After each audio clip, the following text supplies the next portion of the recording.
मनोजवं मारुततुल्यवेगं जितेन्द्रियं बुद्धिमतां वरिष्ठं वातात्मजं वानरयूथमुख्यं श्रीरामदूतं शरणं प्रपद्येत समचरणसरोजं सान्द्रनीलाम्बुदाभं जगन्निहितपाणिं मण्डनं मण्डनानां तरुणतुलसीमालाः कन्धरं कुञ्जनेत्रं सदयधवलहासं विठ्ठलं चिन्तयामि स्वये भानुदो भानु आराध्येला तयाचे कुळी दीपको दिव्यदाला हरिभक्तीला गो नितारी समस्ता नमस्कार माझा सद्गुरु एकनाथा पांडुरंगा करू प्रथम नम पांडुरंगा करू प्रथम नम पांडुरंगा करू प्रथम नम पांडुरंगा करू प्रथम नम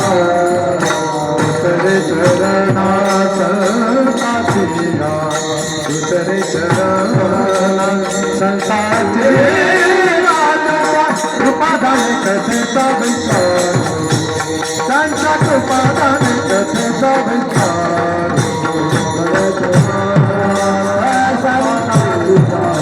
दुसरे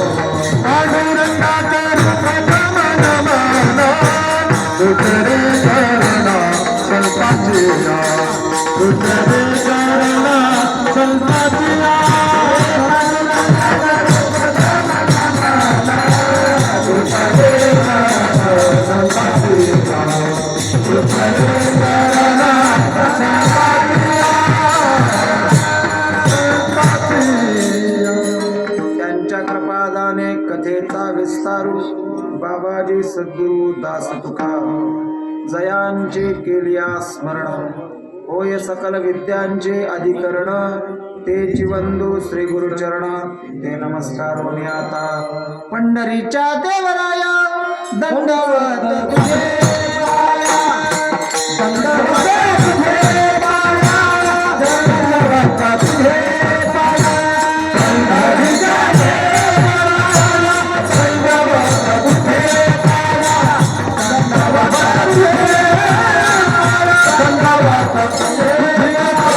पंढरीच्या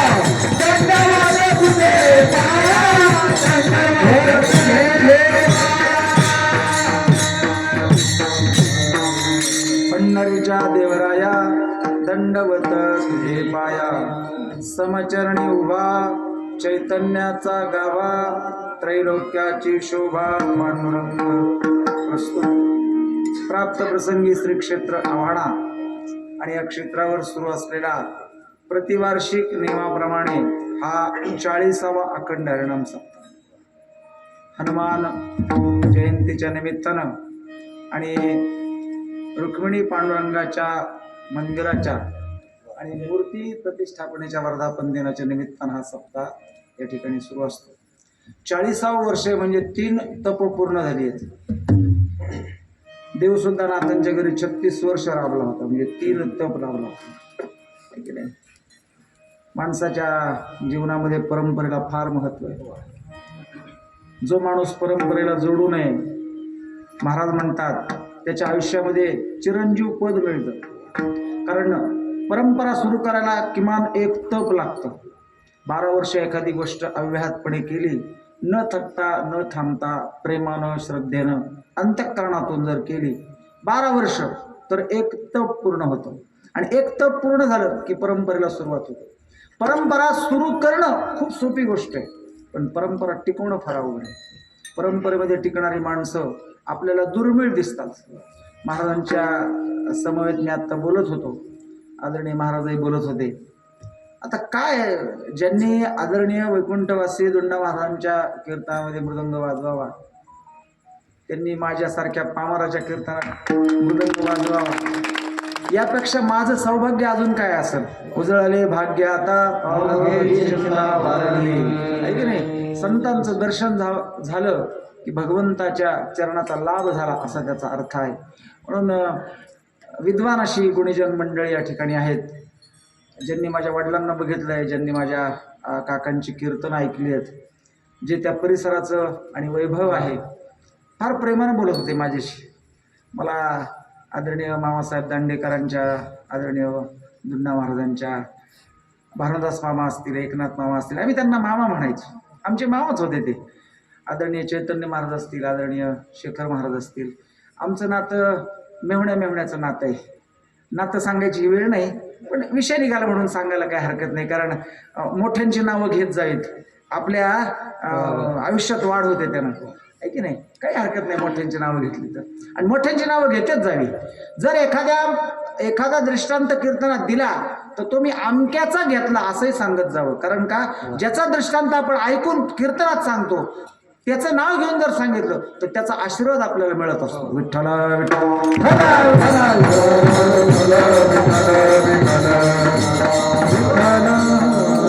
परंपरेच्या संदर्भात मी बोलत होतो. परंपरा फार मोठी आहे महाराज. आणि तुमच्या या सप्ताहाला 3 तप पूर्ण झालेत, म्हणजे 4थ्या तपपूर्तीकडे तुमची वाटचाल चालू आहे. म्हणजे तुमचे 3 तप पूर्ण झालेत. महाराज म्हणले तपाचे सामर्थ्य आता तुम्ही सुरू केलेली ही परंपरा आणि पुढे किती वर्ष चालेल. महाराज म्हणले चिरंजीव कल्प वैकुंठी नांदे. नांदे या शब्दाचा अर्थ काय, कुठलाही त्रास न होऊ देता आहे त्या गोष्टीमध्ये सहज मिसळून ती पुढे चालवणं. नांदणं इतकी सोपी गोष्ट नाही. आता पूर्वीच्या काळी सुना नांदत होत्या, आता काळ बदलला. आता कोण नांदतं हे मी सांगायची गरज नाही, ज्याला त्याला कळतं. पण नांदण या शब्दाचा अर्थ असा आहे, भगवंत सुद्धा संतांच्या घरी नांदत होता. धन्य दिवसाजी दर्शन संतांचे म्हणायचा अभंग आहे. नांदे तया घरी दैवत पंढरीचे. देव जर देवाच्या घरी देव जर संतांच्या घरी नांदतो तर आपण परंपरेतून आपल्या मुलांना पुढं का नांदवू नये किंवा त्यांनी का नांदू नये. म्हणून ही परंपरा अतिशय उत्कृष्ट आहे. महाराजांनी मला विचारलं अभंग कुठला घ्यायचा. माझ्या 27 वर्षाच्या कीर्तनाच्या वाटचालीमध्ये मी कधीही अभंग ठरवून घेतला नाही, कधीही मी टिपण काढून कीर्तनात बोललो नाही, आणि कधीही हाच अभंग घ्यावा असं ठरवलं. हा मात्र एक आहे, प्रेमाचा जो दंडक वारकरी संप्रदायामध्ये घालून दिलेला आहे की पहिला दुसरा दिवस नामपर अभंग असावा, नंतर मग संतपर, भक्तीपर, ज्ञानपर, वैराग्यपर, मागणीपर, मग काल्याचा. हा नाहीतर मग अभंग घेतलाय म्हणजे औचित्य आहे की वास्तुशांतीचं कीर्तन आहे की. आणि अभंग कीर्तनकाराने घेतलाय जाळोनी संसार बैसलो अंगठी बुटाने हाणायचे का लोक. अरे आम्ही 10 कोटीचं घर बांधलं, तू जाळोनी संसार म्हणायला लागला. तर हे औचित्य असलं पाहिजे, आहे की नाही. मला आदरणीय नानाभाऊ महाराजांनी आणि सुराशे महाराजांनी असं पाठवलं पॉम्पलेट, हँडबिल. त्याच्यामध्ये मी बघितलं की आहे रुक्मिणी वर्धापनाचा, रुक्मिणी पांडुरंगाच्या वर्धापन दिनाचं आहे. आणि मग असं मनामध्ये आलं की मागच्या वर्षी मी रुद्र 11वा अवतार अभंग या ठिकाणी घेतला होता. म्हटलं आज पांडुरंगाचं वर्णन करू. हे पहा, निसर्गाचा नियम आहे. काल तुमच्या गावामध्ये दुर्घटना झाली, व्यक्ती कोणीतरी गावातलं गेलं. दुःख हे माणसाच्या जीवनामध्ये आहे, पण दुःखातून पटकन उभं राहून आपल्या भावनांना आवर घालून पुन्हा सुखाकडे वाटचाल करणं हा मानवी मानाचा धर्म आहे की नाही. दुःख आहेच आहे, दुःख निरंतर आहे. दुःख आहे, युद्ध आहे, म्हणून दुःखाला कवटाळून बसायचं नाही, आहे की नाही. युद्ध तर रोज आहे, युद्धामध्ये जिंकता आलं पाहिजे. रात्रंदिनामा युद्धाचा बरोबर आहे म्हणतात. आम्हाला रात्रंदिवस युद्धाचा प्रसंग आहे, पण त्या युद्धात जिंकता आलं पाहिजे. मग युद्धात जिंकण्यासाठी काय केलं पाहिजे, तर नामाचं चिलखत घातलं पाहिजे. युद्धात तुम्ही गेले की तुमच्या अंगावर वार होणारच, पण तुमच्या अंगात जर चिलखत असेल तर काय होईल, फक्त शर्ट फाटल, टर्रकन, अंगाला धक्का नाही लागणार. तसं तुम्ही जर नामस्मरणाचं चिलखत घातलं आणि युद्धाला गेले तर फक्त तुमचा शर्ट फाटल, नामस्मरणामुळे तुमच्या अंगाला धक्का सुद्धा लागणार नाही. ही ताकद नामस्मरणामध्ये आहे महाराज. म्हणून आपण सगळेजण आणि गणपती बाप्पाच्या जवळ राहणारी माणसं आहेत. जो गणपती बाप्पा सुखाचा करताय आणि दुःखाचा हरताय, सुख करता दुःख हरता असं म्हटलेलं आहे त्याला, आहे की नाही, असा असणारा. आणि गणपती ज्ञानोबा सुद्धा ओम नमोजी आद्या अशी सुरुवात करतात. वेद प्रतिपाद्या जय जय स्वसंविद्या आत्मभवा देवा तूची गणेशू सकलार्थवती प्रकाशू म्हणे निवृत्तीदासू अवधारी. सकल अर्थमती प्रकाशू, सकल अर्थ सगळ्या गोष्टींचा अर्थ समजावून देणारा आणि मती म्हणजे बुद्धीला प्रकाश देणारा कोण आहे तर गणपती बाप्पा आहे. आणि त्या गणपती बाप्पाच्या जवळ आपण राहणारी माणसं आहोत. त्यामुळे आपली मती भ्रष्ट होऊ शकत नाही. जर ती भ्रष्ट व्हायला लागली तर तिचा प्रकाश दाखवणारा तो आहे की नाही. मग प्रकाश कुठे आहे तर प्रकाश प्रत्येकाच्या हृदयात आहे. जैसी दीपकळिका धाकुटी परितेजा ते बहु प्रकाशिती सद्बुद्धी ते धाकुटी म्हणून ज्ञानोबराची होई ज्ञानेश्वरी. तसं सद्बुद्धी म्हणजे तुमचा प्रकाश आहे. त्याच्यावर मल विक्षेप ह्या सगळ्या गोष्टींचं काय झालं पडदा पडलेला आहे. पण प्रकाशमान जर तो झाला तर पडदा दूर करता येतो. मग पडदा दूर करायचा असेल तर काय करावं लागेल, नामस्मरणाचं साधन हातात घ्यावं लागेल. आणि नामस्मरणाचं साधन हातात घेतलं की तुम्हाला साध्य असणारा परमात्मा तुम्हाला भेटल्याशिवाय राहणार नाही. मग असा परमात्मा कुठे आहे तर नाथ महाराज म्हणले असा परमात्मा जो देवांचाही देव आहे तो पंढरपुरात उभा आहे. बळिया माझा पंढरीराव तो या देवांचाही देव. सगळ्या देवांचा देव आहे. म्हणले देवांचा देव कसा, देव आम्हाला माहिती आहे 33 कोटी देवाची गणती आपल्या हिंदू धर्मामध्ये. मग एवढे देव आहेत का, हो आहेत. मग कसे देव आहेत म्हणले काही अष्टधात्री देव आहेत, काही तयार केलेले देव आहेत, काही स्वयंभू आहेत. मग अधिष्ठात्री देवता कोण आहेत, सहज उदाहरण म्हणून द्यायचं तर घरात सत्यनारायणाची पूजा मांडली आणि पूजेसाठी म्हणले गणपती आणा. ब्राह्मण म्हणले उचला सुपारी ठेवा तिथं, खाली 4 अक्षरा मांडल्या त्याच्यावर सुपारी मांडली लाल रंगाची. म्हणली घाला त्याला स्नान घातलं, पुसलं, गंध लावलं, चंदन लावलं आणि त्याच्यावर फूर व्हायलं. झालं गणपती बाप्पा. सत्यनारायणाची पूजा झाली, जेवण झाले, पुरणपोळीचं जेवण जेवले, पान खा म्हणले. आता पुरणपोळी खाल्ल्यावर मग पुरणपोळी खाल्ल्यावर पान खायला घेतलं, पानाला काट लावला, चुरा लावला, पण सुपारी सापडणार. अरे म्हणले सुपारी नाही. त्या घराचा मालक म्हणला गेले ती. अरे तो म्हणला गणपती बाप्पा. अरे झाला म्हणले गणपती आले. हा अधिष्ठात्री काय, हा तेवढा पुरता. काही देव कसे तयार केलेले देव आहे. कसे आदरणीय दिनकर महाराज फार सुंदर सांगायचे की शेतामध्ये तुम्हाला आहे की नाही, तुम्हाला शेतामध्ये काय करायचं आहे, कशाच तरी पिकाची पेरणी करायची आहे. मग अशा वेळेस तुम्ही घरातली स्त्री आणि सगळं साहित्य घेऊन निघालेली आणि पायात चप्पल घालून जातात, पिंटे चल माझ्यासोबत.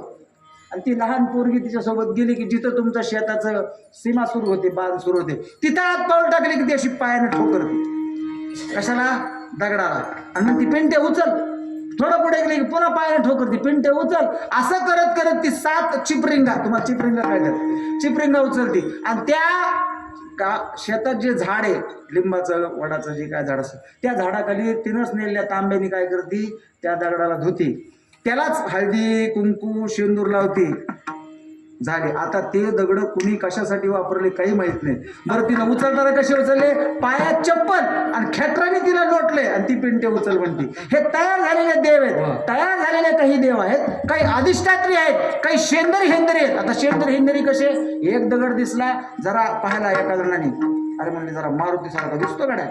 मग काय उचला, धुतला, लिंबाखाली ठेवला, शेंदूर लावला. मग आता हाताला लावला शेंदूर, उरला, कशाला लावायचा, पुसा दुसरा दगडाला, शेजारचा दगडाला पुसला.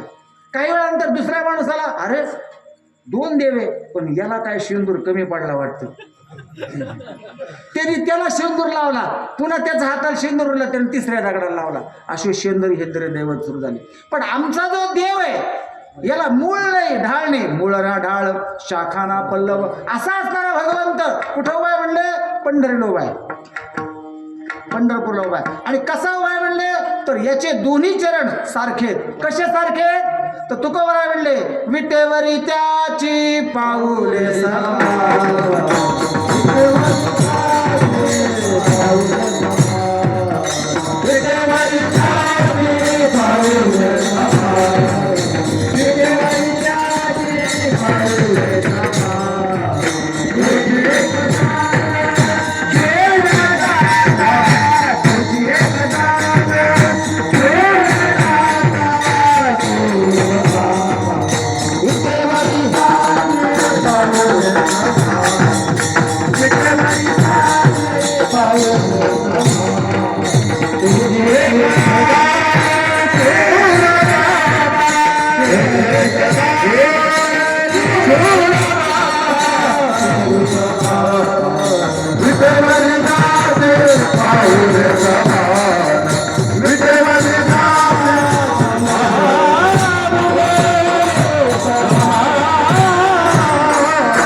तुकोबारायचा. तुकोबाराय म्हणले सेवितो आहारस वाटितो आणि का घ्याय रे हो नका रानवरी विटेवरी त्याची पाऊले समान तोच एक दान शुरू झाला. अनेक उपमा त्या भगवंतात दिले. पण हा भगवंत कुठून आला म्हणले नका पुसुबाई नका पुसुबाई वेदासी काही कळेच नाही शेष शिणला झाल्या द्विसहस्त्र जीवा जीवा देव का हो विटेवरी उभा उभा. असा हा देव आणि विटेवर उभा आहे. मग आता विटेवर कुठून आला तर म्हणे पुंडलिकाच्या भेटीसाठी आला. मग पुंडलिक कोण होता कथा सांगायची गरज नाही, आपल्याला सगळ्या माहिती आहे. त्याचं विश्लेषण करायची आवश्यकता नाही, काही कारणही नाही. पण पंढरपुरात त्याच्या भेटीसाठी आला. भेटीसाठी कशाला आला तर म्हणले त्याने आईबापाची सेवा केली. आता हे सांगायची काय गरज आहे माहिती काय, कारण काळ बदललाय आता, आहे की नाही. आईबाप लहान मुलाला सांभाळतात, पण म्हातारे आईबाप झाल्यानंतर लेकरं त्यांना सांभाळत नाही. पुंडलिकाचं उदाहरण त्यासाठी द्यावं लागतं. ज्या पुंडलिकानं अगोदर आईवडिलांना मारावं, बायकोचं ऐकावं, परंतु अशी काही त्याच्या जीवनामध्ये किमया घडली की त्यानं आईवडिलांच्या शिवाय दुसरं काही केलं नाही. आणि त्याची ती आईवडिलांची सेवा पाहून पांडुरंगावरतून यावा आणि त्यांनी काय करावं पुंडलिकासाठी उभं राहावं. त्यांनी फेकलेल्या विटेवर तू उभा आहे असा भगवंत आहे. मग या असणाऱ्या पंढरपुरामध्ये हा एकटाच उभा आहे.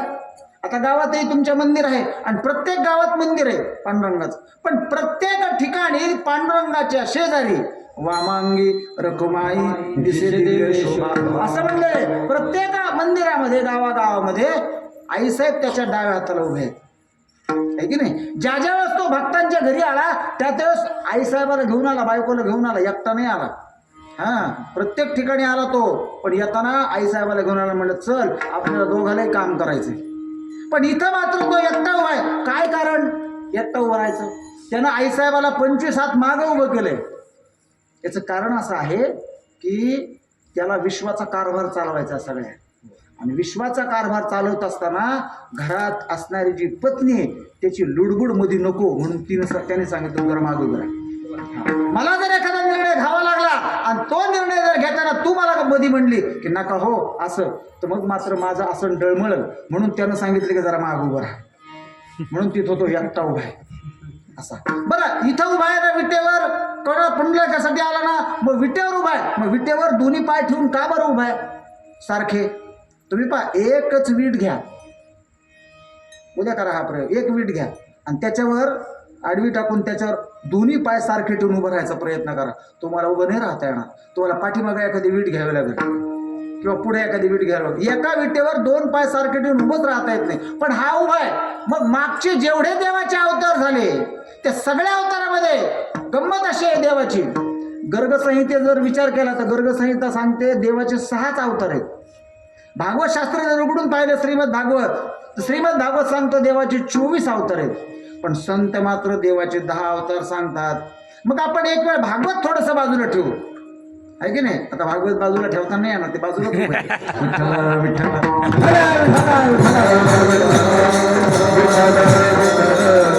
आणि या परिसरात आल्यानंतर भागवत माझ्या सोबत असतं म्हणून मला भागवत सुचतं महाराज. म्हणजे संगतीचा परिणाम आहे हा. भागवत नुसतं उशाला घेऊन जरी झोपलं उशाच्या बाजूला तर सुद्धा भागवतातल्या ओव्या डोक्यात घुसतात असं म्हणतात बरं का. आमचे वडील सांगायचे पाठ होत नाहीत ना भागवतातले श्लोक, भाकरीवरले आणि त्या खा. गमतीने म्हणायचे. असं कुठं होत असतं का?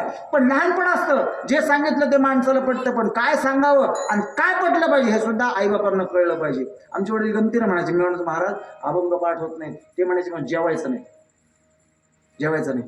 मी म्हणायचो महाराज कसे पाठ करायचे? म्हणले नाथाच्या दर्शनाला निघाले ना पायी पायी जायचं. दर्शनानुसार अर्धा तास लागायचा. किमान 100 चरणाच्या अभंगातले 100 चरण जे आहेत याच्यात आपले तुकोबारायांच्या गाथ्यातले, नाथाच्या प्रकरणातले किंवा मग याच्यातले ऐक नाही 100 चरणाच्या त्याच्यातले किमान 2-3 चरण तुम्हाला पाठ झाले पाहिजे. असं तुम्ही करा. बाकीच्याशी बोलायचं नाही, गप्पा मारायच्या नाही, काही नाही. असं करत पाठांतर करून घ्यावं. असं पाठांतराच्या वेगवेगळ्या पद्धती आणि जुनं लोक सांगायचे महाराज. आणि त्याच्यातून हे बाळकडीच्या अभंगातले आणि असं पाठ होत गेलं. मग असा असणारा जो भगवंत आहे, या भगवंताची गंमत अशी आहे की मागचे जेवढे त्याचे 10 अवतार होऊन गेले संत सांगतात, प्रत्येक अवतारामध्ये तो वेगवेगळ्या रूपामध्ये आला. सगळ्यात पहिला अवतार देवाला हात नाही आणि पाय नाही. माशाच्या रूपात आला आणि माशाच्या रूपामध्ये त्याला हात नाही पाय नाही. मग आता हात नाही पाय नाही असा असलेला देव कसा बघा? पण देव होता आहे की नाही. देव अवतरित झाला आणि मत्स्य रूपानं तो तुमच्या आमच्या समोर आला. तो अवतार काही काळापुरता अवतार संपला. म्हणून देवाचे काही अवतार अंश अवतार आहेत, काही अंशांश अवतार आहेत, काही आवेश अवतार आहेत आणि काही पुढच्या अवतार आहेत आहे की नाही. आपण तो पुढे कोणते कोणते आहेत. तर सगळ्यात पहिला मत्स्य, हात नाही पाय नाही. दुसरा अवतार घेतला कूर्म, कासवाचा अवतार. त्या अवतारामध्ये त्याला 4 पाय आले पण हाताचा पत्ता नाही. पुढच्या अवतारामध्ये वराह होऊन आला, त्याही अवतारामध्ये 4 पाय त्याला पण तोंड मात्र वेगळंच आलं आहे की नाही. आता समजा गावातून जाताना एखादा वराहराज दिसला, लगे आपण पायातल्या चपला बिपला काढून वराहराज असं दर्शन घेतो का? नाही घेत ना. पण अवतार कोणाचा आहे? देवाचाच अवतार आहे पण वाटत नाही तसं. मत्स्य अवतार देवाचा वाटत नाही, कूर्म अवतार देवाचा वाटत नाही, वराह अवतार देवाचा वाटत नाही पण अवतार आहे. मग पुढच्या अवतारामध्ये देवाला असं वाटणार आहे. मागच्या अवतार आपण जरा जनावरांचे घेतले, पुढचा अवतार जरा बरा घेऊ म्हणून पुढचा अवतार त्याला अवेश अवतार घेतला आणि त्या अवतारामध्ये तो नरसिंह म्हणून आला. म्हणजे सगळं शरीर त्याचं माणसासारखं, नख पाय सगळे पण तोंड मात्र सिंहाचं. आणि त्या अवतारामध्ये काय केलं? तेवढ्या पुरता आला आणि काय केलं? भक्ताचं रक्षण केलं आणि दुर्जनाचा संहार केला. तुकाराम म्हणतात धर्मरक्षा अवया अवतार घेसी,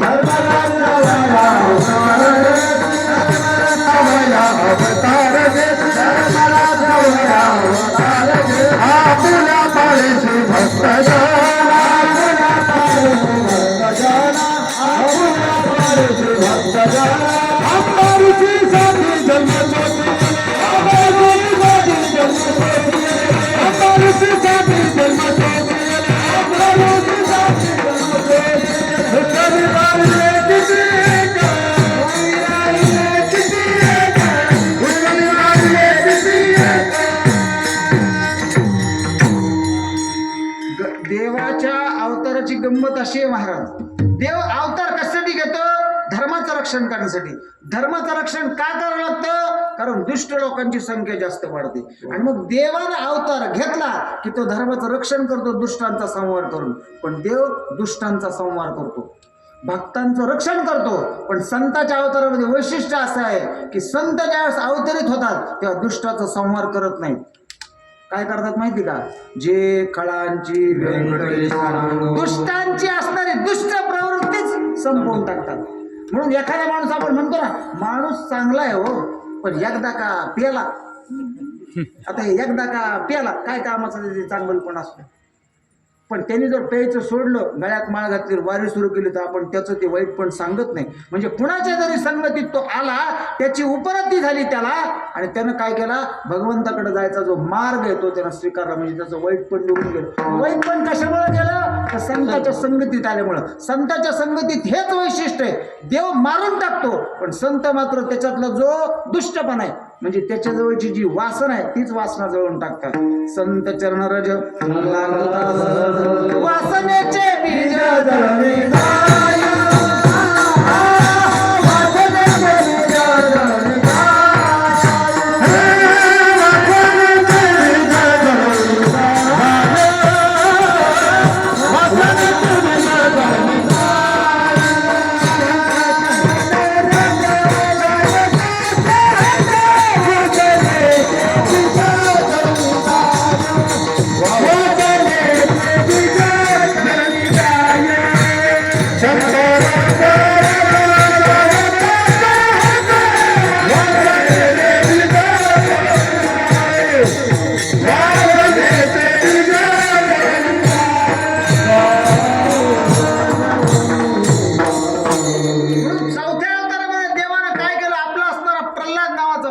रक्षण केलं आणि त्याचा असणारा बाप हिरण्यकश्यपूला उमरेत घेतलं दाराच्या आणि त्याचं पोटच फाडलं, संहार केला, उद्धार केला त्याचा. आणि प्रल्हादाला पुढं राज्यपद दिलं. असं सांगतात भागवतात की प्रल्हादाला पुढं 1000 वर्ष राज्य केलं आहे की नाही. म्हणजे चौथा अवतार देवाचा नरसिंहाचा. पुढच्या अवतारामध्ये देव जरा दगडापेक्षा वीट मऊ असं म्हणू आपण. देव 5व्या अवतारामध्ये वामनाचा अवतार घेऊन आला पण पोटात काळं घेऊन आला जरा. वामनाचा अवतार दिसायला गोरा पान, तुकतुकीत, जातीनं ब्राह्मण, टपोर जानवं, तुकतुकीत शेंडी, कमरेला लंगोटी, हातात छत्री, दुसऱ्या हातात कमंडलू, पाहिल्या बरोबर मोहित होऊन जावं असं त्याचं ते बालकाचं रूप. आणि आल्यानंतर त्या राजा बळीकडे गेला आणि बळीला सांगितलं, बळी मला 3 पावलं जमीन पाहिजे. बळीने सांगितलं देऊन टाकतो, घे म्हणे हातात पाणी. पूर्वीची माणसं स्वप्नात दिलेला सुद्धा वचन पाळत होते. हरिश्चंद्रानं स्वप्नात वचन दिलं, स्वप्नातलं वचन पाळलं. आता लोक मंदिरात बसून सुद्धा वचन पाळत नाही. म्या खावा म्हणलं म्हणते, म्या खावा म्हणते, आहे की नाही. स्वप्नातलं आईनं मागितलेला वर बापानं पोराला न विचारता देऊन टाकला. आणि जो राजा सकाळी होणार होता, रात्री त्याला वरकलं धारण करून वरात जावं लागलं. रामायण कशासाठी सांगायचं की हा आदर्श आपण समोर घ्यावा म्हणून सांग. वास्तविक पाहता सीतेला वनवास नव्हता. राम जेव्हा वनवासात निघाला तेव्हा सीता म्हणली, माझा नवरा जर वनवासात चालला तर मी काय करू. म्हणून जेथे राघव तेथे सीता, म्हणून जिथं नवरा आहे मग कुठल्याही परिस्थितीत असो बायकोनं त्याच्या सोबत राहावं हे रामायण सांगतं. विठ्ठल विठ्ठल. आणि 14 वर्ष वनवास भोगून आल्यानंतर सुद्धा 12 वर्षानंतर जेव्हा सीता माता 7 महिन्याची गरोदर झाली त्यावेळेस तिला वनात नेऊन सोडायचा आदेश सुद्धा रामानंच दिला.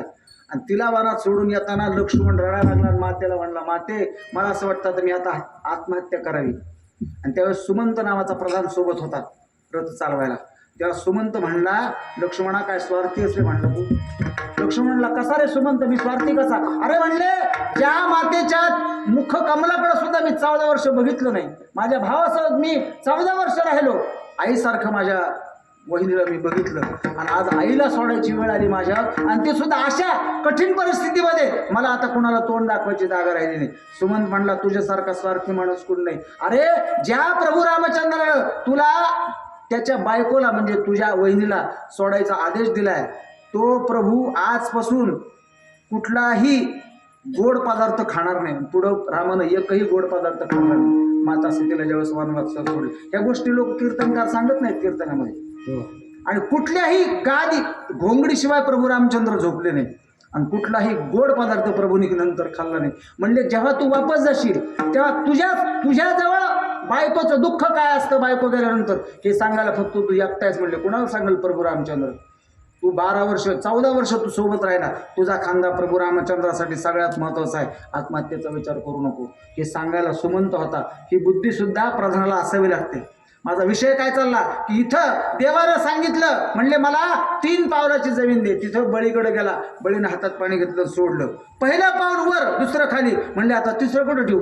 राजा होता तो आणि दानशूर होता. कर्णानंतर जर नाव कोणाचं निघतं तर राजा बळीचं निघतं. कर्णाची कथा अशी सांगतात की कर्ण इतका दानशूर होता की सकाळी सकाळी न्हावी त्याची दाढी करत होता. आणि त्याची दाढी करत असताना कुणीतरी भिक्षुक आणि सकाळच्या वेळेस दारात उभा राहिला. ओम भवती भिक्षां देही असं म्हणला.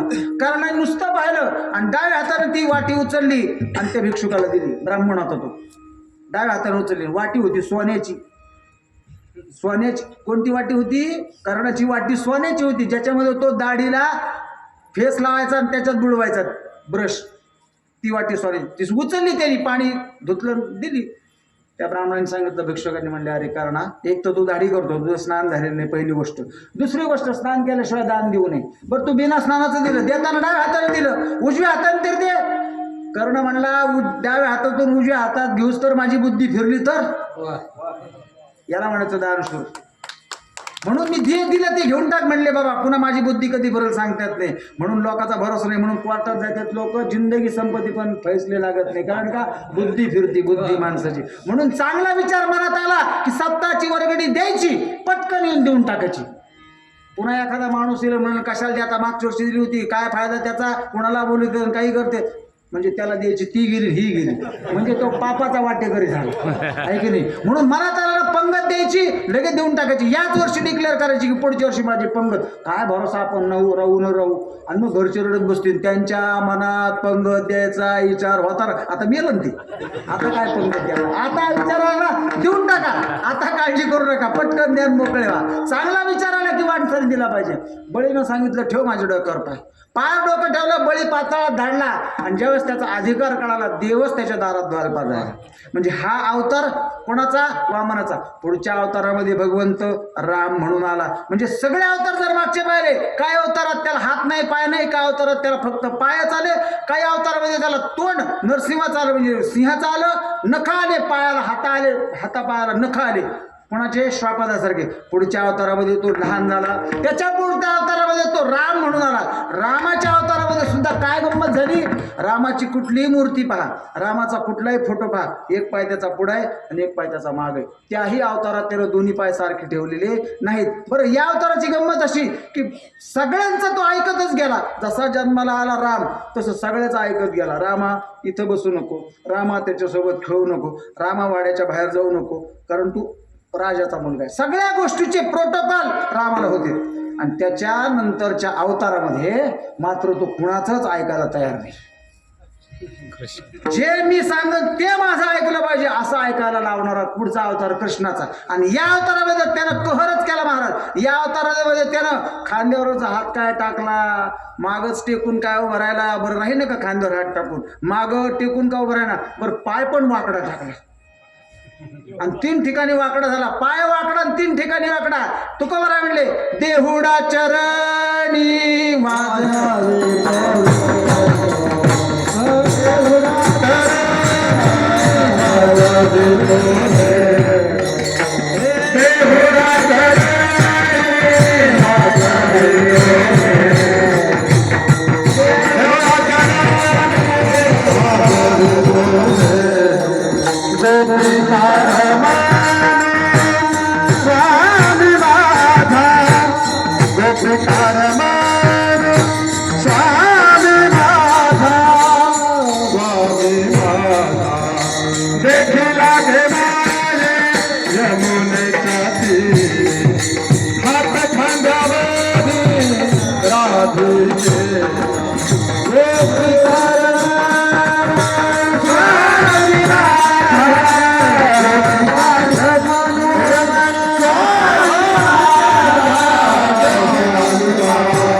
आमचा देवन तुमचा नाही का? नाही म्हणले असं कुठं बायकाच्या कांद्यावर हात टाकीत असते. अरे म्हणलं राधेकडे पाहताना बाई म्हणून पाहू, राधेकडे पाहताना प्रकृती म्हणून पहा आणि कृष्णाकडे पाहताना पूर्ण पुरुषोत्तम म्हणून पहा. जोपर्यंत पुरुष प्रकृतीचा हात धरत नाही तोपर्यंत निर्मितीच नाही.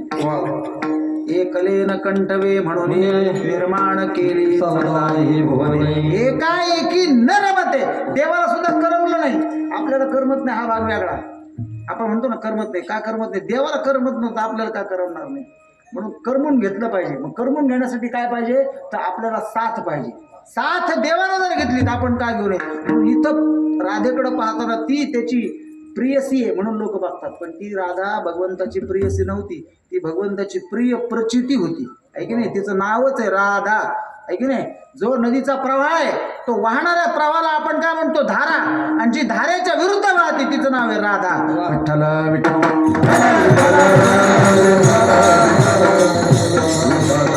असा असणारा. आणि भगवंत अगोदरच्या अवतारामध्ये एक पाय मागे एक पाय पुढं, या अवतारामध्ये पायच वाकडा.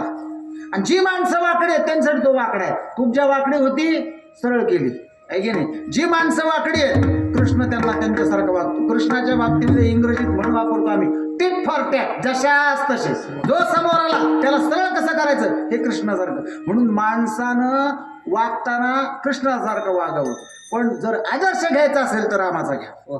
म्हणजे जीवनामध्ये आदर्श असावा रामाचा, पण वागताना मात्र कृष्णासारखं वागायला काही हरकत नाही महाराज. म्हणून कृष्णाच्या पद्धतीनं. आणि मग जेवढे अवतार देवाचे झाले सगळे, मग पुढच्या अवतारामध्ये देवाला असं वाटलं की आता या सगळ्या अवतारात आपण काही ना काही वेगळेपण केलं, आता या अवतारात सुद्धा काही वेगळेपण करावं. म्हणून या अवतारामध्ये देवानं काय केलं, दोन्ही हातामध्ये शस्त्र न घेता. अजून वैशिष्ट्य काय, बाकीच्या सगळ्या अवतारामध्ये त्याच्या हातात शस्त्र आहेत, पण या अवतारात त्याच्या हातामध्ये शस्त्र नाही. या अवतारामध्ये त्यानं दोन्ही हात कमरेवर ठेवलेत आणि एका हातामध्ये त्याच्या कमळाचं फूल आहे.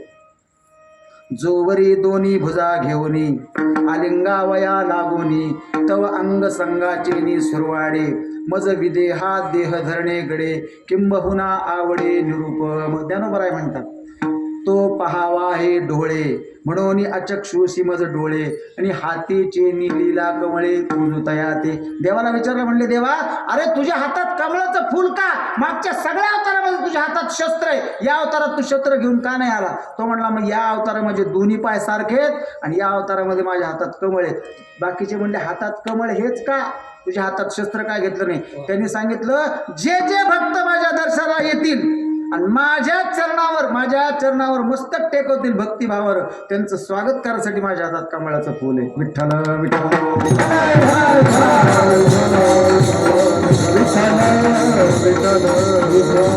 असा असणारा दयाळू, असा असणारा कनवाळू आणि असा असणारा कृपाळू देव कुठं उभा आहे? समचरण उभा, समचरण उभा, चैतन्याचा गाभा. समचरण उभा, समचरण उभा, चैतन्याचा गाभा.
त्या चरणातला जो पूर्वार्ध आहे, त्या सगळ्या असणाऱ्या पूर्वार्धामध्ये, अभंगाच्या चरणाच्या पूर्वार्धामध्ये नाथांनी भगवंताचं निर्गुण रूप सगुण रूपाचं वर्णन केलंय आणि उत्तरार्धामध्ये निर्गुण रूपाचं वर्णन केलंय. समचरणी उभा हे देवाचं रूप आहे. कसं दिसतंय? रूप डोळ्यानं दिसतंय.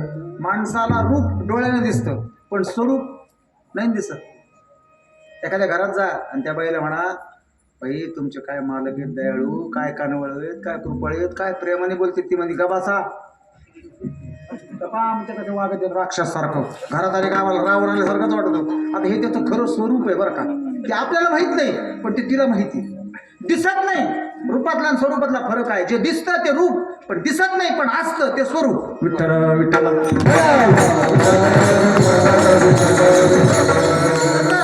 समचरणी उभा म्हणजे दोन्ही पाय विटेवर ठेवून उभा आहे सारखे. हे समचरणी उभा हे त्याचं सगुण रूप आहे. पण समचरणी उभा चैतन्याचा गाभा हे त्याचं निर्गुण रूप आहे. म्हणजे देव निर्गुणातला आहे. देव कळतो का? कळत नाही. का कळत नाही? कारण तो निर्गुणातला आहे. मग देव कसा आहे विचारलं. म्हणले देव कसा आहे?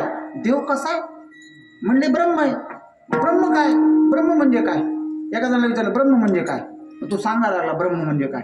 ब्रह्म म्हणजे काय सांगायला लागला, याचा अर्थ असा त्याला देव कळला नाही. आणि ज्याला विचारलं ब्रह्म म्हणजे काय, गप्प बसला, एक शब्दही बोलला नाही. 2 मिनिटं झाले, 3 मिनिटं झाले, 5 मिनिटं झाले. त्याने विचारलं, हो महाराज तुम्हाला विचारलं ना ब्रह्म म्हणजे काय. तो म्हणला इतकं तुला उत्तरच देतोय.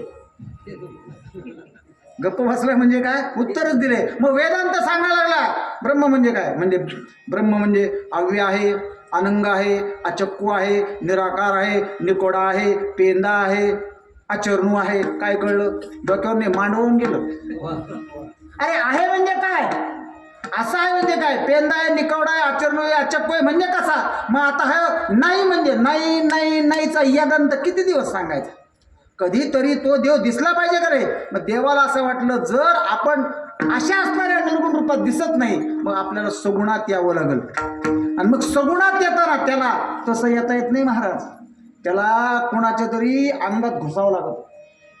कळतं ना, आपण म्हणतो ना याच्या अंगात भूत आलं. भूत आलं म्हणजे काय झालं, त्यानं प्रवेश केला. भूत दिसतं का, दिसत नाही. माणूस दिसतो, ते उंच उड्या मारतं, वरतून खाली धर धर धर धर चिरचिर चिरचिर चिरचिर ओढतं, स्वतःचीच केस ओढतं, काट्यातून पळतं, विस्तूतून पळतं. मग आपण म्हणतो असं कसं काय, भूत लागलं. भूत भूत दिसत नाही. आहेत का नाही असे जगामध्ये असे प्रकार चालतात की नाही, जारण मारण उच्चाट ह्या असणाऱ्या विद्या आजही जिवंत आहेत का नाही. लोक म्हणते की नाही छा छू छू छू छा छप करते का नाही. इथं बसल्या बसल्या एखाद्याचं पटत नसलं आणि एखादा असा करणारा माणूस असतो, जवळ जाऊन बसतो, म्हणतो बाबा माझा भाऊ मला लय त्रास देतो, काय करा, इथून त्याला मूठ मारा. आणि मग त्याच्या भावाचा आणि याचा कधी संबंध नाही, त्याच्या भावाला आणि कधी पाहिलं नाही. ते म्हणतो काय नाव, मग तो सांगतो प्रमोद. इथून बसतो ते छूट आणि तिकडं त्या माणसाला आग लागत. म्हणतो महाराज आमच्या शेजारी गाय आहे, गाईचं असं दूध निघत म्हणायचं दूध बंद करा, दूधच उडून टाकतो माणूस तो. आता त्या गाईने काही नुकसान केलं त्याचं. पण अशा विद्या चालतात की नाही. लोक असं म्हणतात की गावातल्या भाकरी पळायच्या पूर्वी. मग अशा सुद्धा विद्या करणारे लोक आहेत. मग असं जर आहे, जर भूत आहे तर देव नाही का, देव आहे फक्त दिसत नाही. तो दिसायसाठी संतांच्या संगतीत जावं लागतं. ज्ञानोबा म्हणले कुडिलांची दृष्टी चोरीजे, हा अमृतानुभवातली उभी. ज्ञानोबा म्हणले कुडिलांची दृष्टी चोरीजे, हा दृष्टीपंत निपजे, येत नवल राघव तुझे, जे आपण ते चोरू. तुमच्या आमच्या प्रत्येकाच्या मनात भगवंत आहे पण दिसत नाही. दिसायसाठी जन बघितला त्याच्या संगतीत तुम्हाला जावं लागेल. मग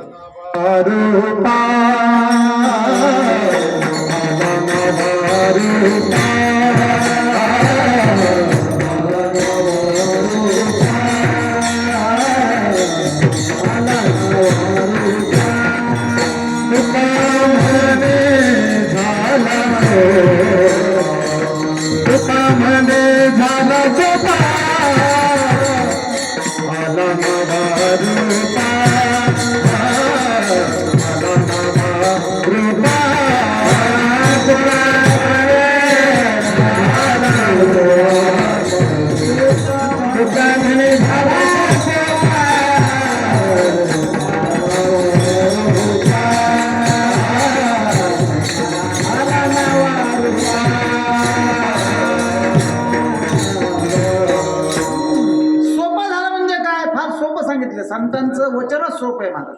सोपा झाला म्हणजे काय झाला, तो संतांच्या रूपात अवतरित झाला. अवतार पांडुरंग नाव ठेविले ज्ञानी, भानुदासाचे कुळी महाविष्णूचा अवतार. तू गीता तुलनेसी ब्रह्म त्याचे दृष्टांत अनेक दृष्टांत आहेत. त्यांच्या रूपाने तो आला पण माणसाला ओळखू नाही आला, कारण तो माणसात आला. मग असा देव उभा आहे तिथं, पण कुठं, फक्त तिथंच आहे. बाकी कुठं आहे का, बाकी सगळ्या ठिकाणी आहे पण तो तुम्हाला आम्हाला दिसत नाही. म्हणून महाराज म्हणले समचरणी उभा, हे त्याचं सगुण रूप आहे. आणि तो चैतन्याचा गाभा. मग हे जे सगळं चैतन्य दिसतं तुम्हाला, झाडं, फुलं, फळं, पक्षी, नद्या, पर्वत, डोंगर, हे सगळं काय, हे त्याची शोभा आहे. जर ते नसल तर संपलं. आज मी उभा आहे तुमच्या समोर आणि भगवंताच्या कृपेनं कीर्तनाच्या माध्यमातून तुमच्याशी मी बोलतोय. तुम्ही सगळे उत्तम साथ मला कीर्तनामध्ये करतायत. हे बसलेली माणसं सगळे आनंदानं कीर्तन ऐकतात. हे दोघं सुंदर मृदंग वाजत आहेत. यांचं शूटिंग करणं चालू आहे, त्याचं लाऊडस्पीकरची सिस्टीम देणं चालू आहे. पण समजा चैतन्य निघून गेलं आपल्यातलं, काय झालं, एकच कलम होईन का नाही. एवढे माणसं एकाच वेळेस गेले, आपली सगळी भावकी म्हणते उचला आता यांना टाका कुठं करा म्हणते. का, कारण चैतन्य संपलं ना. तुमच्या माझ्या चैतन्य आहे. चैतन्य या शब्दाचा अर्थ असा आहे की तो भगवंत तुमच्या माझ्या हृदयात आहे. नाथ महाराज म्हणले भागवत धर्म करिता भक्ती, निर्मळ होय चित्तवृत्ती, जीवतेच जाण ब्रह्म निश्चिंती ऐशी शुद्ध स्मृती ठसावी. भागवतातली नाथ महाराजांची. म्हणून हे सगळं जे दिसतंय हे चैतन्य आहे. हे सगळं चैतन्य आहे. हे चैतन्य म्हणजे काय तर तुकोबाराय म्हणले चाले हे शरीर कोणाची असते,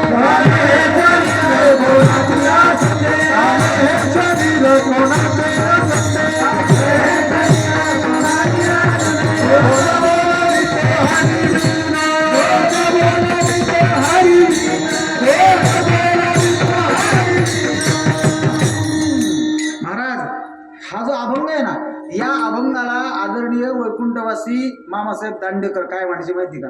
हा तुकोपनिषद आहे बरं का महाराज. तुकोपनिषद म्हणायचे. मामासाहेबांना मी बघितलं नाही पण माझे वडील सांगायचे. कसा म्हणजे 4 वेद 6 शास्त्र आणि 18 उपनिषद आहेत पण हा 19वा तुकोपनिषद आहे. कारण का चाले हे शरीर कोणाची असते कोण बोलवितो हरिवेण. आणि पुढच्या प्रमाणे देखवी ऐकवी एक नारायण.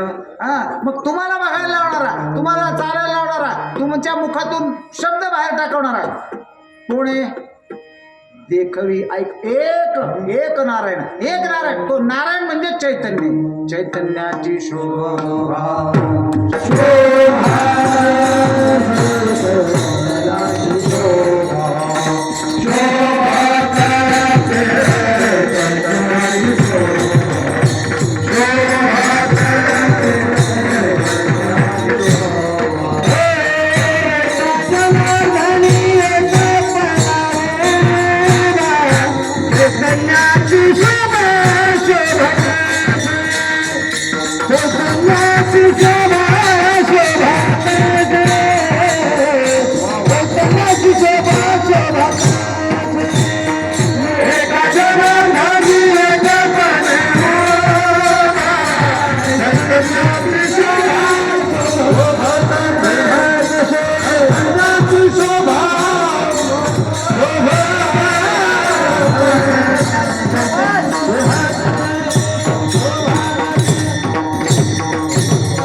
त्रैलोक्य आनंदाची आता चरणी जगन्नाथ चित्त ठेले माय जगन्नाथ बाप जगन्नाथ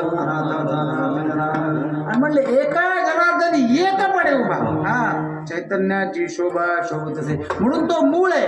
आणि असा असताना मूळ जिथून चैतन्य निघतं ते सगळं चैतन्य कुठे म्हणजे तुमच्या आमच्यात. म्हणून म्हणले समचरणी उभा चैतन्याचा गाभा आणि त्रैलोक्याची शोभा पांडुरंग.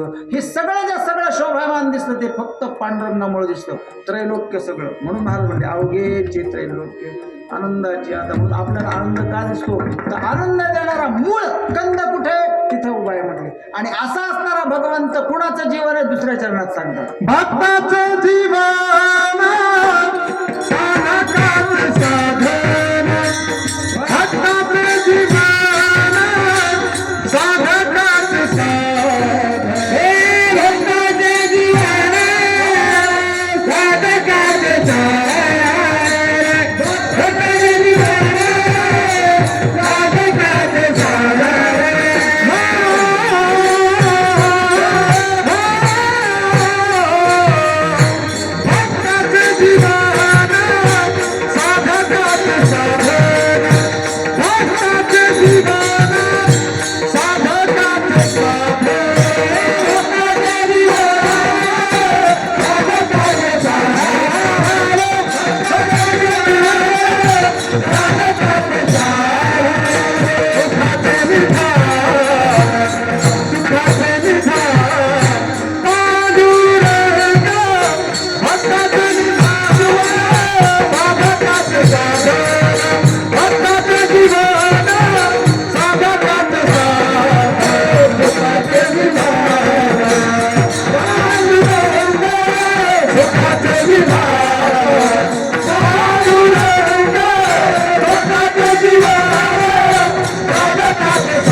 भक्ताचे जीवन साधकाचे साधन सुखाचे निदान पांडुरंग. कसं कसं कसं कसं कसं म्हणले असं असं असं म्हणजे कसं म्हणले असं चोखोबारायाचे आणि जन्म आणि एका अस्पृश्य कुळात जन्माला झाले चोखोबाराय. अस्पृश्य कुळ त्या काळचा तो काळ 12व्या शतकातला म्हणजे साधारण 750-800 वर्षापूर्वीचा काळ.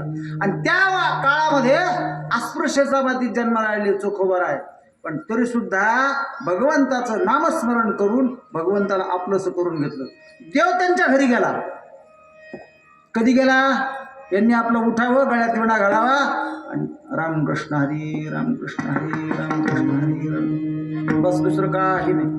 त्यांना दुसरं काही करता येत नव्हतं. कारण का? जातच अशी होती, काही करायचा अधिकारच नव्हता, आहे की नाही? आणि त्या अधिकार नसल्यामुळं काय करावं? फक्त एकच अधिकार होता, सकळास येते आहे अधिकार. हा अधिकार त्यांनी स्वतः घेतला होता. म्हणून नाथांचा एक अभंग नाथ महाराज म्हणतात, उपराटे नामे तारियला कोळी, दोष झाले होळी रामनामे. आणि तिसरं चरण आहे, आजा मेळ गणिका तारियली देखा. आणि महाराज म्हणले, पवित्र तो चोखा रामनामे. चोखोबारायाला चोखा असा शब्द संत परंपरेमध्ये वापरला जातो. चोखा या शब्दाचा अर्थ आहे शुद्ध. चोख म्हणजे शुद्ध, पवित्र, आहे की नाही? हिंदीमध्ये त्याला पाक म्हणतात. पाक म्हणजे त्याच्यापासून पाकीचा शब्द तयार झालेला आहे. पाक म्हणजे शुद्ध. असे शुद्ध असणारे चोखोबाराय. वास्तविक जन्म अस्पृश्य कुळातला. पण ज्यावेळेस ज्ञानोबारायांनी चोखोबारायाकडे बघितलं आणि त्यांची शुद्धत्वाची प्रचिती रामनामामुळे चोखोबारायांची ज्ञानेश्वर महाराजांना कळाली, त्यावेळेस ज्ञानेश्वर महाराजांनी ज्ञानेश्वरी चोखोबारायाच्या संदर्भाने ओवी लिहिली. ऐसे जयाचे चोखट मानसी, मी होऊन असे क्षेत्र संन्यासी, जयाने दिदली उपाधी वैराग्यासी. ही ओवी चोखोबाराय खर्च केली. काय वैशिष्ट्य होतं चोखोबारायाचं? देव त्यांच्या हानाटीला धरत होता आणि त्यांच्या पाठीवर हात फिरत होता. चोखोबारायाचा गोडा अभंग आहे. चोखोबाराय म्हणतात, एकांती बैसोनी करी गुज गोष्टी, धरुनी हनुवटी बुजावीत, धरुनी हनुवटी बुजावीत, नको बा मानू संसाराचा क्षीण, तुझ एक खूण सांगतो मी, तुझ एक खूण सांगतो मी, नको बा मानू संसाराचा क्षीण. काय झालं होतं? प्रसंग असा घडला होता की चोखोबारायाकडे गावठी होती, आहे की नाही? चोखोबारायाकडे गावठी होती आणि गावामध्ये एक घोडं मेलं होतं. आणि घोडं उच्चवर्णीय समाजातल्या माणसाचं मेलं होतं. आणि ते ओढून न्यायला चोखोबाराय गेले नव्हते. आणि दुसऱ्या दिवशी त्याचा वास सुटला होता. आता सगळ्या गावात वास यायला लागला. मुख्य रस्त्यावर पडलेलं होतं ते घोडं. सगळे पाहायचे, म्हणायचे कुणाचं घोडे आले? म्हणले ते आमक्याचं घोडे. कुणी ओढायचं? म्हणजे चोख्याने ओढायचं. चोखोबारायाला म्हणताना सुद्धा अशा भाषेत बोलत होते लोक, चोख्या. आपण सुद्धा शब्द उच्चारू नये असा. आणि मग गावातले काही जण जमले उच्चारणातले आणि सकाळी सकाळीच चोखोबारायाच्या घरी गेले. चोखोबाराय मस्तपैकी देवाची पूजा करतायत. ज्ञानोबारायाची ज्ञानेश्वरी उघडली आणि चालू आहे, नमो विशदबोध विदग्धा विद्यारगंध प्रबोधा पराप्रमे प्रमदा विलासिया, नमो संसार तम सूर्या अपरमित परमवीर्या तरुणतर तुर्या लालन लीला, नमो जगदखिल पालना मंगळमणी निधाना सज्जन मनचंदना आराध्य. 10वा अध्याय चालला ज्ञानोबारायांच्या ज्ञानेश्वरीला वाचणं. आणि दारातून ओव्या, मुखातून ओव्या चालल्या आणि दारात आलेले लोक चोखोबारायाला शिव्या द्यायला लागले. आपण म्हणू सुद्धा नाही, चोख्या अशी शब्द दिले. काय करतो? तेवढ्याच चोखोबारायांची पत्नी आणि सोयराबाई बाहेर आली. तिने हात जोडले, म्हणले दादा नो काय झालं? म्हणले काय झालं म्हणून काय विचारते? म्हणले जवळ नको, मागं सर. म्हणले झालं काय सांगा ना. म्हणले अगं ते घोडं मेलंय आणि तुझा नवरा कुठे आहे? म्हणले देवाची पूजा करते. कायची पूजा करतो? म्हणले त्याला अधिकार आहे का पूजा करायची? आणि चोखोबाराय ज्ञानोबारायांची ज्ञानेश्वरी वाचतायत. ओळ्या मुखातून बाहेर पडतात, कानावर शिव्या पडायला लागल्या. चोखोबारायांनी ज्ञानोबारायांची माफी मागितली, ज्ञानेश्वरी बंद केली. म्हणली ज्ञानदेवा बघा काय. खाली आले, सगळेजण बोलले चोख्या नेनते गाढव.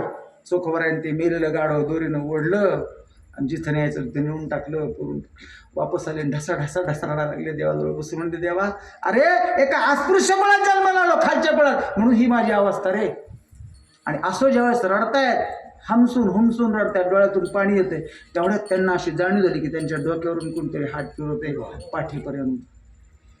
आणि तो स्पर्श जाणवल्या बरोबर चोखोबराने मागं पाहिलं आणि चोखोबराच्या डोळ्यातून अश्रू चालू आहेत आणि देवाने पाठवून हात फिरवत जसं चोखोबाने मागं वळून पाहिलं की चोखोबराच्या हनाटी धरली आणि म्हणले नको बा मानू संसाराचा शीण. म्हणले चोख्या शीण मानू नको, तुला एक खूण सांगतो, सुख येणार दुःख येणार, तू फक्त माझं नामस्मरण कर.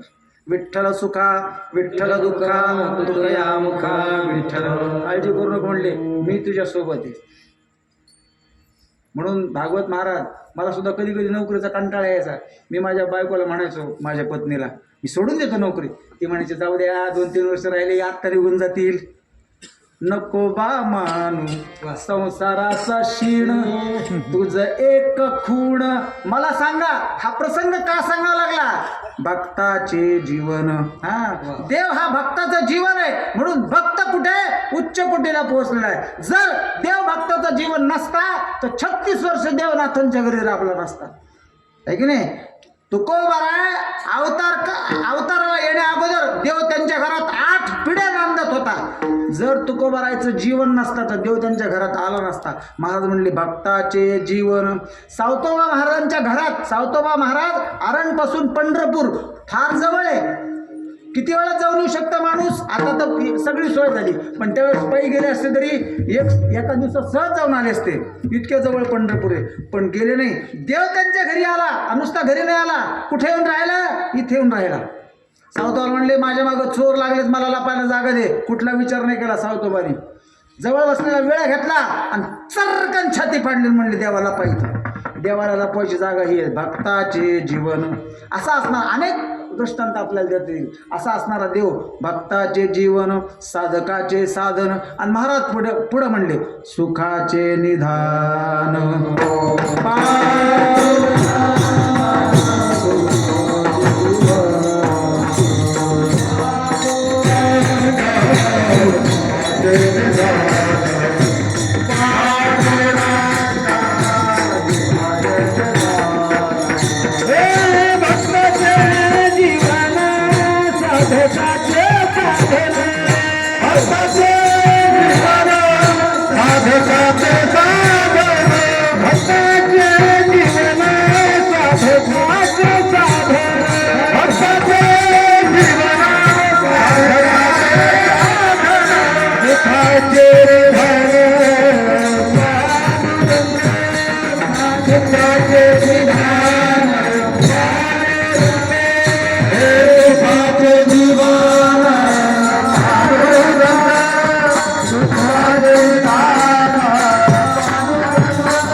शब्द येतो निधान.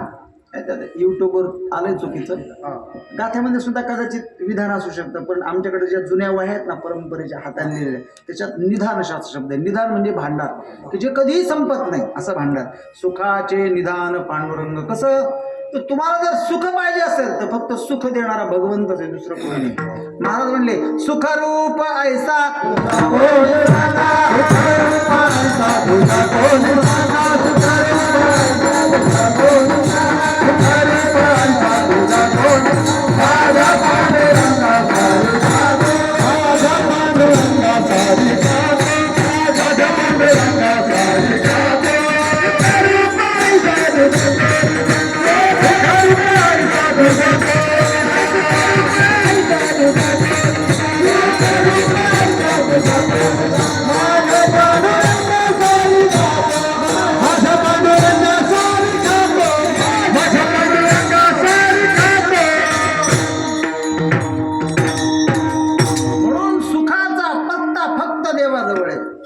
सुख जर मिळवायचं असेल तर पंढरीला जा.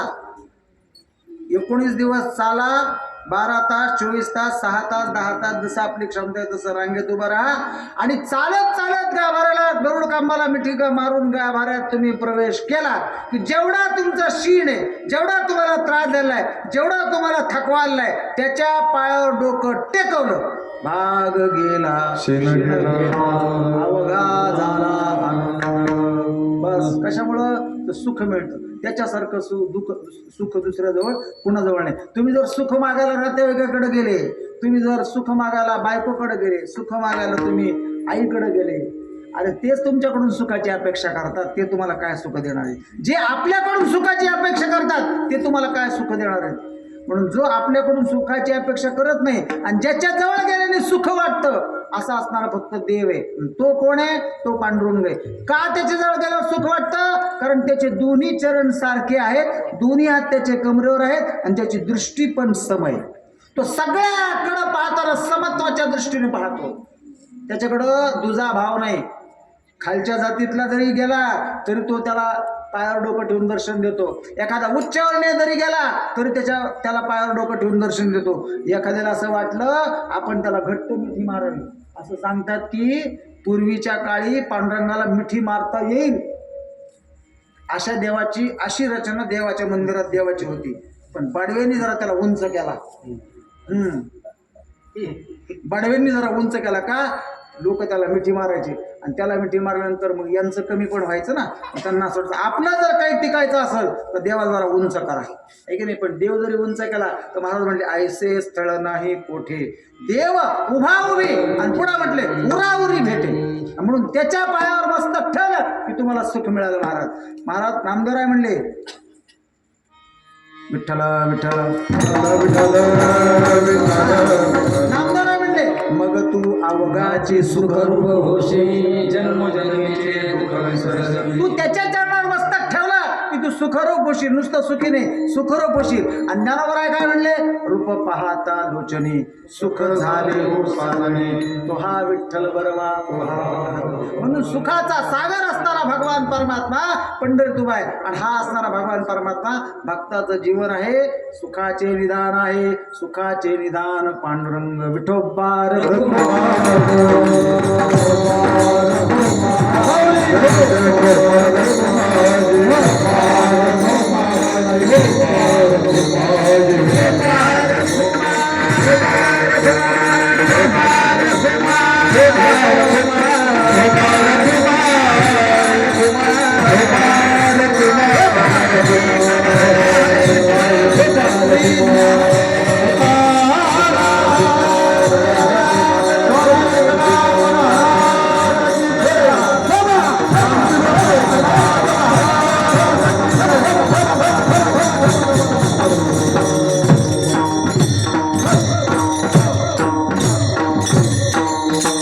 समचरणी उभा चैतन्याचा गावा त्रैलोक्याची शोभा पांडुरंग. भक्ताचे जीवन साधकाचे साधन सुखाचे निदान पांडुरंग. महाराज म्हणले मुक्ती कल्पद्रुम महाबळ उत्तम गोपिकांचा काम पांडुरंग. एकाएकी विरटला तो सदा संचला एका जनादनी भेटला पांडुरंग. भक्ताचे जीवन साधकाचे साधन सुखाचे निदान पांडुरंग. झालेली सेवा पांडुरंग परमात्म्याच्या आईसाहेबाच्या हनुमंतरायाच्या चरणावर ठेवतो. त्या ठिकाणी समोर अधिकारी पुरुष महाराज मंडळी बसली, त्या सगळ्यांच्या चरणावर दंडवत प्रणाम करतो. अतिशय उत्तम अशी साथ आमचे अशोकराव असतील, महाराज जे असतील, दोघांनी मृदंगावर उत्तम अशी साथ दिली. तुमच्या दोघांच्याही चरणावर दंडवत प्रणाम करतो. उत्तम अशी साथ नानाभाऊ असतील, तात्या असतील, आमचे भागवत महाराज असतील, बाकी सर्व टाळकरी मंडळ असतील, तुम्हाला सगळ्यांना धन्यवाद देतो. अतिशय सुंदर अशी कीर्तनाची सेवा आणि सुंदर असा सप्ताह आपण या गावातले सगळे नागरिक म्हणून या ठिकाणी करत आहात. वर्ष 40वां चालू आहे, पण असाच अविरत चालणारा हा सप्ताह भगवंतांनी तुमच्याकडून करून घ्यावा अशी अपेक्षा हनुमंतरायाजवळ पांडुरंगाजवळ ठेवतो. उपस्थित असणारा सर्व श्रोतृवर्ग, पितृवर्ग, मातृवर्ग, अधिकारी पुरुष, या सप्ताह कमिटीचे अध्यक्ष, उपाध्यक्ष, सर्व सदस्य, गावातील सरपंच, उपसरपंच, सर्व समितीतले ग्रामपंचायतमधले सदस्य, वेगवेगळ्या सोसायटीमध्ये असणारे चेअरमन, व्हाईस चेअरमन, सगळे अधिकारी पुरुष, गावातले पदाधिकारी आणि गावातील असणारे सगळे भजनी मंडळ आणि गावातले सगळे तरुण वर्ग, सगळे वयस्कर मंडळी, सगळ्यांना धन्यवाद देतो. आजची असणारी संत पुजारांची सेवा आणि हरिभक्तपरायण कैलास संजय पाटील दळे यांच्या स्मरणार्थ परशुराम पाटील दळे यांची आहे. बाकीच्या सगळ्या सूचना कीर्तनानंतर तुम्हाला या ठिकाणी दिल्या जातील. गावात जरी दुर्घटना काल घडलेली असेल तर सुद्धा मोठ्या संख्येने तुम्ही या ठिकाणी उपस्थित आहात. सुतकामध्ये मला कधी कधी शास्त्राची गंमत वाटते. महाराज याला चालतं, झोपायला चालतं, फक्त चालत नाही देवाचं नाव घ्यायला. काय गंमत आहे काय? तर आता आपल्याला त्याच्या पुढे जाता येत नाही. पण जो तुमचा नित्याचा जप आहे तो तुम्हाला करता येतो, नित्याचा. आणि रामकृष्ण हरी म्हणाला चालतं त्याला विठ्ठल नाही महाराज. वा. उलट विठ्ठल असलं तर जातो. हा, मला सांगा, एखादा अशुद्ध आहे आणि त्याचा अशुद्ध माणसाला लागला तर शुद्ध अशुद्ध होतं का अशुद्ध शुद्ध होतं? अशुद्ध शुद्ध होतं का नाही? मग जो शुद्ध आहे त्याने जर मला शिवू नका म्हणलं तर कसं काय जमायचं? अरे तू शिवू नका काय म्हणतो? जर तुला अशुद्ध शिवतो तर त्याला तू शुद्ध करायची ताकद तुझ्यात असली पाहिजे. मग तुम्ही काय म्हणता मला शिवू नका, शिवू का नका? अरे शिवू का नका? जर तू शुद्ध आहे तर शिव दे ना शिवलाच. मला वाद नाही घालायचा, खंडन मंडन करायचं नाही, माझा तो अधिकार नाही. पण मला एवढं मात्र नक्की कळतं की रामकृष्ण हे जर आपला नित्याचा मंत्र आहे. जर आपण त्याला उठता बसता झोपता जर म्हणत असू, आपण शिव्या बऱ्या देतो. शिकवा लागतात का? आता काही म्हातार लोक आहेत किंवा वयस्कर लोक आहेत. आता काल मी त्या तुळजापूर जवळ मसला नावाचं गाव आहे, मोठ्या तुळजापूरला, मी कीर्तनाला गेलो. 4-5 जण आले आणि असं करा. मी म्हणलं हाताला हात लावा ना. किंवा महाराज गुडघे कामातून गेले आणि वय वर्ष 40च असेल, माझं 55 आहे. हा, खरं वय माझं 27च आहे महाराज. तुम्ही म्हणतात एका मिनिटात या बोटाचा धुंगा या बोटावर केला का? मी 27 परमार्थातलं सांगितलं. हा, आहे की नाही? मी म्हणलं हाताला हात लावा, झालं दर्शन. तेव्हा आमचे गुडघे कामातून गेले आणि असे वाकडे सरळ होता कार लागले. मी म्हणलं अगं ग ग ग ग कोण आहे? म्हणले अगं तुमच्या तरुणपणातली आठवली का? म्हणले महाराज काय बोलता? म्हणलं अगं ग ग पेक्षा हरी हरी म्हणा ना. मग काय बिघडलं तुमचं? मग तुम्ही हरी हरी जर नित्य म्हणत असाल तर तुम्हाला हरी हरी शब्द कानात मुखामध्ये येईल. म्हणून जरी आपल्याला अशौच असलं, सुतक असलं तरी तुम्ही कीर्तन ऐकता येतं. कारण कीर्तनात काया ब्रह्मरूप होते, कीर्तनात काया हरूप होते. आणि कीर्तन यासाठीच असतं की तुमचं दुःख तुम्ही विसरले गेले पाहिजे. आणि कीर्तनात दुःख विसरण्याची ताकद त्या कीर्तन करणाऱ्या वाक्यामध्ये असली पाहिजे. तुम्हाला 2 तासापुरतं त्या दुःखाचा विसर पडावा म्हणून तर पुण्यस्मरणाला कीर्तन करतात ना. का? नाही तर मग हा असा तो तसा याने अमुक करत याच्यात तर आपलं आयुष्यभर वेळच चालला. मग पुण्यस्मरणाला कीर्तन का ठेवायचं? तिकडं दशक्रियाविधी चालू आहे आणि इकडं महाराजांनी प्रवचन का करायचं? त्या दुःखातून तेवढ्या वेळापुरता त्याला दिलासा मिळावा म्हणून त्यासाठी केलेली योजना आहे. बरोबर आहे? म्हणून आपण सगळेजण जरी गावामध्ये घटना वाईट घडलेली असेल तरी सुद्धा आपण मोठ्या संख्येने उपस्थित आहात. तुम्हाला सगळ्यांना धन्यवाद देतो. शांती ब्रह्मसंत एकनाथांच्या राहत्या वाड्यामध्ये जिथं भगवंतानं स्वतःच्या करकमलाने आणि पवित्र रांजणामध्ये पाणी भरलेलं आहे अशा त्या मंदिरात तुम्ही आलात की माझ्या वाड्यात तुम्ही आलात. माझं घरच मंदिरात आहे. आपण सगळ्यांनी मंदिरात दर्शनाला यावं, माझ्याकडे यावं अशी अपेक्षा या निमित्ताने व्यक्त करतो. पुन्हा एकदा ज्यांनी मला या ठिकाणी बोललं, अशोकराव असतील, तात्या असतील, नानाभाऊ असतील, भागवत महाराज असतील, बाकी सगळे सप्ताह कमिटीतले असतील, सगळ्यांना धन्यवाद देतो. इथं आल्यानंतर सगळ्यांची भेट झाली, आनंद वाटला. तुमच्यामुळं मला कीर्तन करता आलं. तुम्ही उत्तम अशी साथ मला दिली म्हणून चांगलं कीर्तन करता आलं. सिस्टीम अतिशय छान दिली. मला इतक्या लांबून बोलायची सवय, तुला काहीही सांगावं लागलं नाही त्याबद्दल तुला धन्यवाद. तुम्ही जे शूट करताय ते माझ्यापर्यंत पोहोचल अशी अपेक्षा करतो आणि माझ्या वाणीला पूर्ण विराम करता भजन करा परंपरेनुसार. भानुदास एकनाथ, भानुदास एकनाथ, भानुदास एकनाथ, भानुदास एकनाथ, भानुदास एकनाथ, भानुदास एकनाथ, भानुदास एकनाथ, भानुदास एकनाथ, भानुदास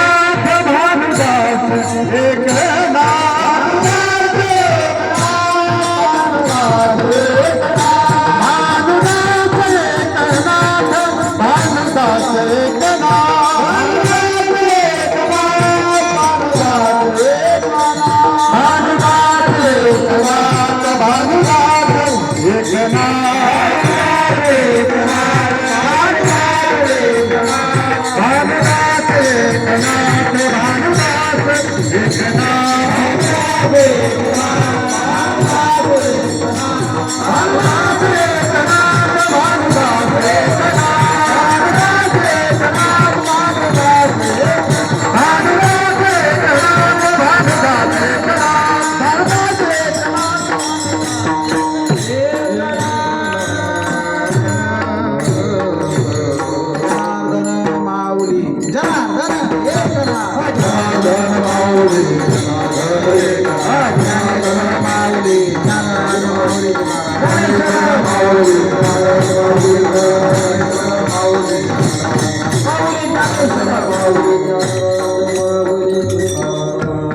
गोड अशी चाल भैरवीमध्ये एक म्हणा आपण कीर्तन सेवा आटोपते.